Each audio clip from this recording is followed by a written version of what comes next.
Hi everybody, it's time for the next instalment in our Resilience Unraveled series, part of a series of webinars, podcasts, which are starting to get really successful, online resources and free ebooks and soon some new, much more in-depth paid-for courses, which will be announced later this year. There's not much of this year left, but certainly there will be announced this year, and perhaps actually one or two of the first more in-depth modules to be launched. So today we're going to touch on this idea of optimism and resilience.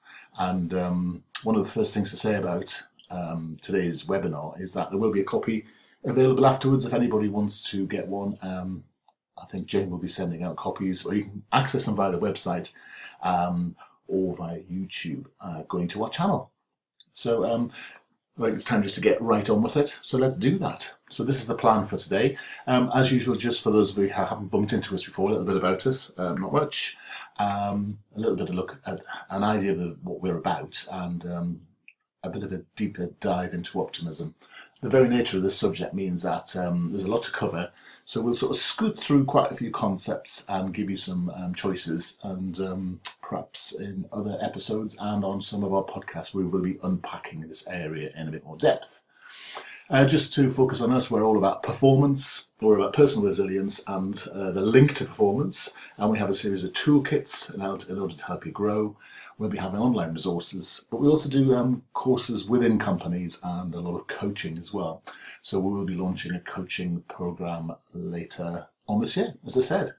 So I'm quite excited about it, which is why I've said it more than once. So resilience we see as sort of a four-stage process, not just the bouncing back, but weathering the storm while the storm's going on. There's no point falling apart in the moment and then being able to bounce back. It's about both things. And in order to do that, you've got to fund your resilience by understanding when you're being compromised, understanding when this change is starting, and understanding how to get a grip of yourself, but also to build the capacity to have greater resilience overall. And we think optimism, in fact we don't think optimism, we know optimism is one of the key things in resilience because it has these net effects. I mean, on our website we've got much stronger evidence, but or sources of evidence for each of these things. But really, being optimistic is a great thing. And that doesn't mean that we need to be careful about what we mean by optimism. We'll get into that a bit more depth. But optimism sits within our toolkit, which links potential to performance. And it links potential as being about these four areas. And you often see other areas in the middle of this. So you sometimes see relationships, you sometimes see spirituality sitting as the four of these things. But we like these four areas, and we recognise that you have to take potential and put it through the lens of understanding yourself, understanding others, and the relationships you have, but also understand the context in which you work. There's certain situations that can really drain your resilience. Particular situations that can drain your resilience and have nothing to do with yourself and other people. So sometimes our little toolkit, our ropes toolkit here, allows you to take that potential and turn it into performance by the use of regulation, and then you see optimism, purpose, energy and stamina. And we've covered some of these other subjects in other podcasts and webinars. Today's about optimism.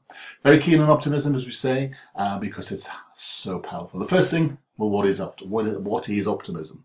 Well, it's expecting the best or better than the best, or something to be better than it is currently. Now that expectation is a key thing, because as you'll notice, expectation isn't hope. It's not just about sitting back and thinking, oh, it's all going to be great, and then not doing anything about it. Optimism is a dynamic process of making things better as well as expecting. So we see promises in situations, and I say it's realistic. So you can have people that are unduly optimistic because the optimism is based on nothing specific, and that's what's key. And optimism sits in a continuum, and according to Marty Seligman, the other end of the continuum isn't pessimism, it's actually learned helplessness. So if you think about a continuum at one end being undue optimism, then we have realistic optimism, then we have pessimism, and then we have learned helplessness. So you see, optimism can be a big slice of activity for people, and all of us can sit anywhere in that continuum at some time or the other, and it's unrealistic to expect that we'll go through life not being pessimistic at some stage.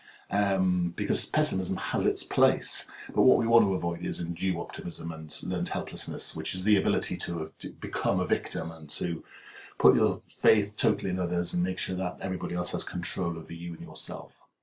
So the key, we often talk about right across resilience, is the idea of confirmation bias. And both in the purpose section and the optimism section, this works for us. And confirmation bias is quite simply a bias that we as humans largely have, which says that if we expect something to be true, we tend to notice the evidence that makes it come true. So if you decide you don't like someone, we often realise that everything they're doing towards us is evidence of that dislike and why we shouldn't dislike them. And actually we can use confirmation bias to our advantage by expecting certain things to be good, or expecting certain outcomes to have a greater chance of giving us a benefit. And that sets the brain up to allow us to become, to notice more of the factors that will allow that to happen. So you can see that optimism and confirmation bias work together because they're not just the expectation, but it's part of the process to get us there. And optimism, as I say, is a dynamic process. Now, let's have a little think about that. Let's just, be clear what it isn't, first of all.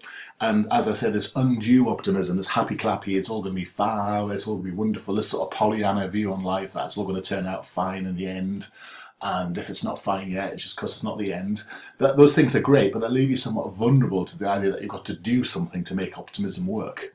And it's not just hope. It's not just sitting back and saying, well, just crossing your fingers, shutting your eyes and saying, well, it's all going to be great.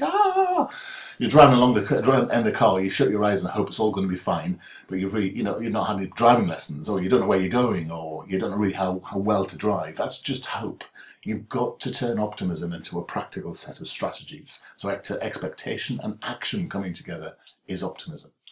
And the key in any of these ideas of resilience is this idea of self-awareness, about knowing yourself, being aware of yourself, your feelings, your emotions, your spoken words, and critically in terms of optimism, your inner voice. Because you can find out a lot about yourself and where you truly are in this area by listening to the voice, listening to the sort of thoughts or your inner spoken voice when you're thinking about the future. When you say things like, that'll never work. You might think you can do that, but you can't really. Is sort of the thoughts that we have are your inner voice. Your thoughts are the same thing, really. And often we describe that as your critical parent, as this person that will stop you achieving. And sometimes you're saying, it's going to be tough, but if we do this, it'll make it work. And that's more an optimistic mindset than it is that it's going to be tough, so we may as well give up because we're never going to achieve it. So that's the victim approach, where you don't start because you might not be successful, as opposed to the person who can take on the slings and arrows, weather the storm, and expect to come out better at the other end. And I think the key thing about self-awareness is seeing that actually optimism, pessimism has a place, it has a point, it has a purpose. And this self-awareness is key to understand yourself. And people who think they're highly self-aware often are the least self-aware. I've met many people in my life, including, I remember years ago, someone asking me if I was self-aware and saying, yeah, I said, yes, I was. And people collapsed in hysterics thinking, and it was quite interesting for someone who thought they were self-aware at the time to get some quite specific feedback that I wasn't. And there are lots of questionnaires in the world, including our own, which rely on your ability to know yourself. And it's one of the challenges that often people who are self-aware and highly critical mark their self-awareness down, and people who aren't very self-aware but very optimistic mark their self-awareness up. So it's a problem. It's a life journey building this self-awareness, knowing who you are and be happy with who you are. Not necessarily with what you do, but certainly who you are. It's about accepting yourself for who you are. And the reason for self-awareness is to turn all that knowledge about yourself into actions and strategies that allow you to affect your performance. Now, we're going to talk about performance in this sense. That could be work-based performance, but it could also be building better relationships, or it could be having better family ties and such like. So however that performance manifests itself in terms of what you want, your self-awareness helps you get what you need by being able to manage yourself first. And we too often turn around and think about how do we manage other people without really being and having a grip on ourselves.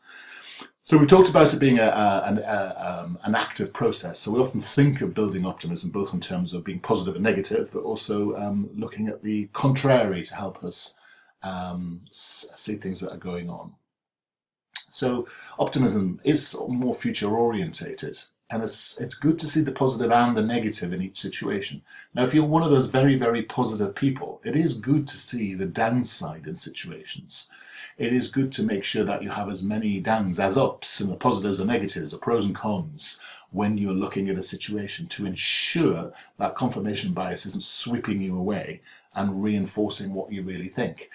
Sometimes just being positive doesn't mean it's the right course of action. Sometimes just saying, well, if I believe hard enough it'll come true, doesn't necessarily work. You need to have a more balanced view of the future based on reality. When you find yourself being just pessimistic for the sake of it, or unduly negative for the sake of it, you have to assess the evidence. So the first one's about your own personal thoughts about the situation, and this next one is about the actual, tangible, factual evidence for what's going on. And too often we lose ourselves in our thoughts and we don't really look at the objectivity. And sometimes that evidence can be the views of other people. That can be really useful for us. Sometimes seeing negativity or failure as learning is really useful. So it doesn't matter if you it doesn't matter if you see the future as being a problem. At least if you go and do it, and if it doesn't work, then you learn from that. And building something from failure, building something coming from a cautionary approach, is actually a very part of the human condition, and very good for resilience. Because actually we want to attempt more, and if we fail, make sure that something comes from that. And as we say here, look at our motives for pessimism. Sometimes our pessimism is where we believe that it's a good idea to deploy what we call defensive pessimism. Let's say we're going to a meeting and think to ourselves, no, well, it's going to be a terrible problem, this meeting. And you walk out and it was only a problem, and say, well, hey, it was only a problem because only 17 people lost their lives, or only 17 people were killed in a crossfire. And this is the problem, because actually setting defensive pessimism to work means you get less than you could have had.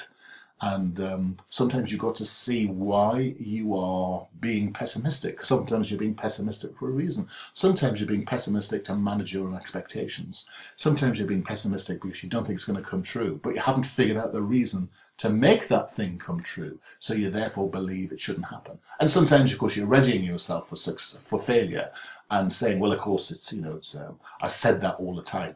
There's nothing worse than working with someone who's always pointing out, I told you so, when you were wrong. Strangely quiet when you're right. And also recognize when you're being negative or pessimistic. Keep a log of those times. You may notice that they're linked to specific individuals. I know in my time I became very anxious about working with someone, anxious about dealing with someone, and very pessimistic about every interaction I was going to have with them. And it was only when dealing with that specific individual. The rest of the time I was absolutely fine. And it's good to know that. I mean, whilst we do know that, sometimes it's good to identify it. Sometimes it's when you're going to a certain situation, maybe when you're tackling I know my wife always goes on about whenever she goes to Sainsbury's, she gets very defensive and negative and pessimistic, and she's going to have a miserable time. I can't understand, it's shopping. How can that not be great? And one of the keys in optimism is to learn from what you see. The more positive people you have, more optimistic people you have around you, it can be very infectious. And it tends to, the more you have, the more people tend to believe around you. It becomes harder and harder to be that sort of Eeyore post person in the middle.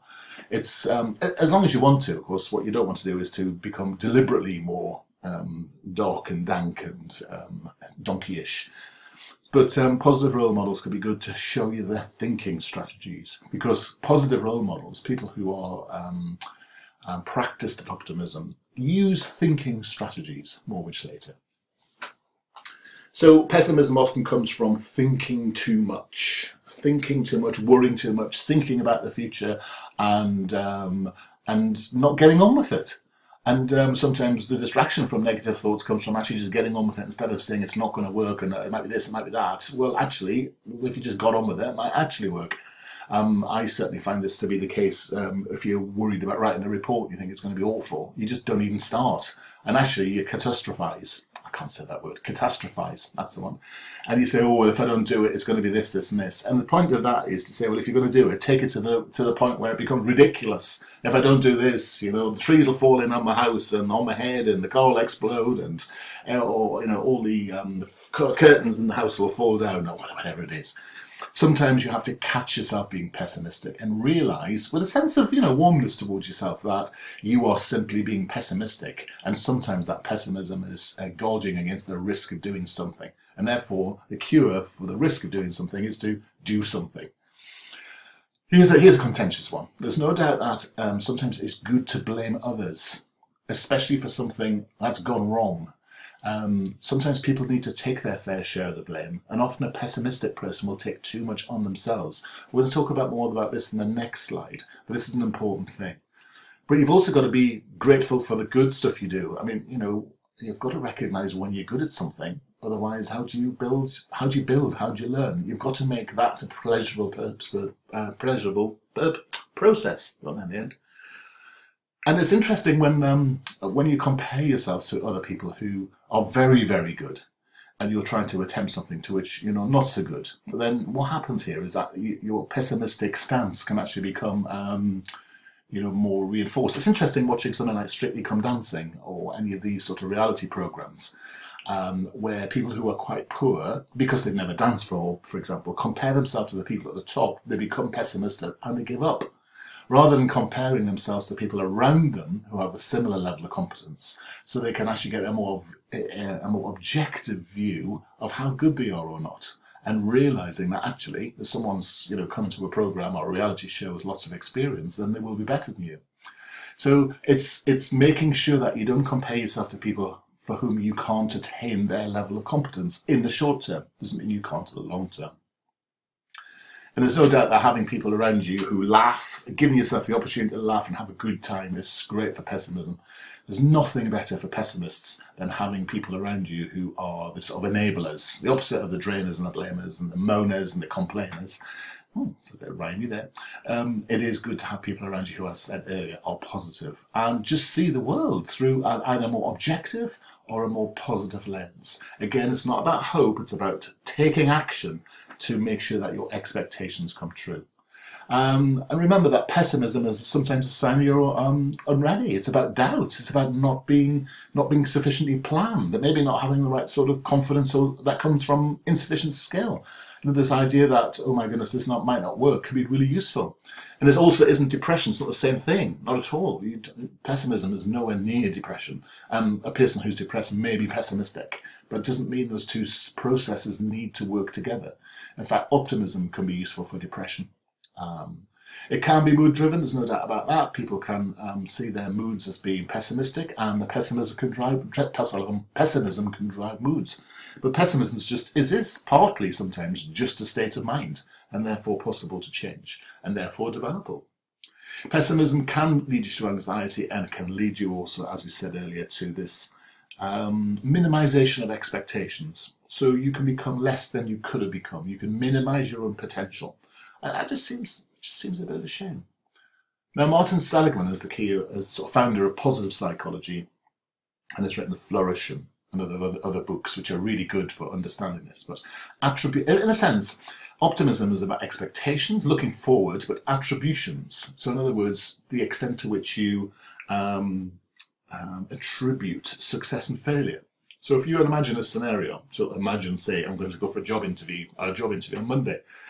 Imagine if you didn't get the job, what would you think that was down to? Is that down to you? Is it down to everybody else? Is it down to, where would you see that? If you went to the job interview and you got the job, is that you were lucky? Is that down to you?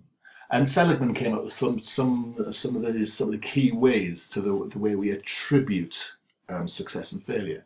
And what he said was pessimistic people attribute success to luck. And what happens there is we don't own our successes. We don't own and therefore learn from the times when we have been, when our expectations are being met, in a sense. And that's a problem because we don't learn from it, but we also don't stretch ourselves. And also it's quite irritating for when you're around people who are saying, oh, I've done that, well, it's nothing to do with me, really. And you sort of minimize success and push it away. And when people are genuinely pleased for you, of course, you push away their praise. And the net effect is, well, obviously this person doesn't want to be noticed, so we'll stop doing it. And then you often find that pessimistic people complain that they don't get really good, robust and useful feedback. And then, of course, what happens is when you give it to them, when they're successful, they push it away. And we have to be recognizing ourselves that when we're dealing with someone who's pessimistic, that we have to make sure that this feedback for success is really robust, because the person needs to see it's been evidence-based. And of course, a pessimistic person will see any sort of failure as being down to them. And of course, and they'll often say it not just being down to them, but because it's going to always happen. Well, whenever I do this, it's going to be a problem. I remember playing golf once with a colleague, and there were three or four of us, I can't remember now. But one person hit their first shot off the tee, and the first shot from the game of golf went skying off in the wrong direction. And he said, well, I can see how today's going to go. It's going to be one of those days. And the other person said, no, that's just one of those shots. And as a pessimist, seeing failure as being down to them and going to happen over and over and over again, was setting their own expectations of a poor day. And actually, that's very tedious to be around. So think that through, because actually, in our more detailed courses, we really explode this area, give you some courses, give you some practical exercises and things. But this is a very interesting and key area of being able to deal with optimism. And of course, we talked about defensive pessimism earlier. One of the reasons that pessimists are being pessimists is to sort of minimize any risk of failure. So if they fail, well, of course, I said it was going to fail. I said it wasn't going to work. And, well, how useful is that, really? What do you think about it? So in terms of resilience, optimism is very, very important, because what you're trying to do here is to set up the right mindsets and constructs for success. And if you're not funding your own optimistic attitude in the good times, it's very hard to weather the storm when things get tough, because as soon as things get tough, the pessimists expect them to get tougher or not to get through them. So there you go. There is a whistle-stop guide to optimism. It's one of my favourite subjects, and I can sort of wang on all day about it. So apologies if I whiz through all that, because I do enjoy the subject. For those of you who know, we've got a set of ebooks, and we'll have paid-for resources coming soon. Claire Carradise and I have collaborated on a very basic introduction to resilience, and the second book's coming out very soon. Particularly for those people who are individuals rather than a sort of a corporate approach to this. And there are more materials online. Questions and answers we've been dealing with on the live chat as we go. So thank you very much. You can get more information about us as qedod.com, resilience-news. You can email me if you want with questions, commentary, critiques, criticisms at russell@qedod.com. You can pick up our podcasts at Resilience Unraveled on iTunes or another device or another podcast hosting service. And you can go to our site and download any other materials that you fancy a go at. And for organisations who are interested in talking to us more about how resilience can help your organisation, your culture and your leadership teams, why not give us a bell, or why not give us an email, russell@qedod.com, and we'll see if we can help you.